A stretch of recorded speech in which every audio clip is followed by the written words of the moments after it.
La crise des prix élevés du carburant au Maroc, qui coïncide avec leur déclin international, révèle encore de nombreux secrets et surprises sur la manière dont les propriétaires de carburant traitent les demandes urgentes des citoyens pour réduire ces prix, comme c'est le cas avec d'autres pays. Une conversation qui aurait été divulguée à un groupe sur l'application de messagerie instantanée WhatsApp, attribuée aux propriétaires des stations de distribution du carburant, a révélé leur accord afin de maintenir le prix actuel du carburant, qui a atteint des niveaux records. Malgré la baisse du prix du baril dans le monde, avec le feu vert des dirigeants du pays, c'est-à-dire l'État profond. Selon ce qui a été rapporté dans le groupe susmentionné, appelé l'Union fait la force, qui comprend 440 membres, ces membres ont convenu qu'il n'y aurait pas de changement dans le prix du carburant jusqu'à ce que les stocks des stations soient complètement épuisés, ce qui signifie en fait maintenir le même prix et ignorer les appels continus des citoyens et des spécialistes à réduire le prix du carburant et à maintenir le prix actuel jusqu'à l'épuisement du stock, qui est estimé à 60 jours,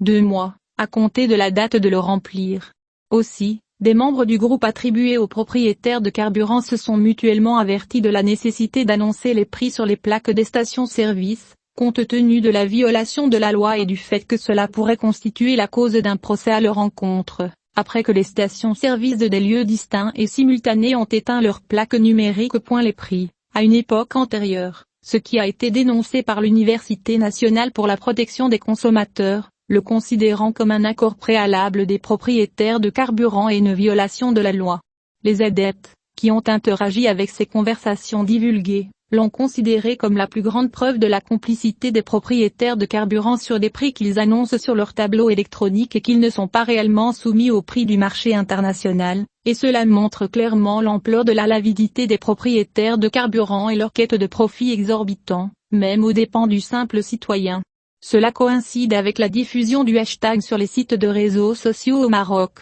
pour exiger la réduction du prix de l'essence à 8 dirhams et du prix de l'essence à 7 dirhams, après avoir atteint des niveaux records en raison de facteurs internationaux et nationaux, qui ont tous contribué à les prix élevés du carburant et les prix en général. Qu'est-ce qui amène à se poser la question de l'étendue de la vérité de ces fuites ? Ou est-ce une tentative de détourner l'attention du lobby du carburant et de montrer que les propriétaires des stations de distribution sont responsables du maintien de prix élevés sans aucune considération pour le déclin du marché international ? Les hashtags DH-essence 8 et -7 DH-gasoil ont été partagés près d'1 million de fois, 2 jours seulement après qu'ils soient devenus viraux. Certains de ceux qui ont partagé le hashtag, lui ont ajouté -dégage-à canouche, partez. Ce que certains ont vu comme tenant pour responsable ce fonctionnaire du gouvernement, étant donné qu'il est l'un des empereurs des hydrocarbures au Maroc et qu'il est chargé de protéger le pouvoir d'achat des Marocains, car il est l'un des acteurs les plus éminents du secteur des hydrocarbures, pour avoir détenu une société économique qui comprend une société qui monopolise plus de 40% du marché des hydrocarbures au Maroc.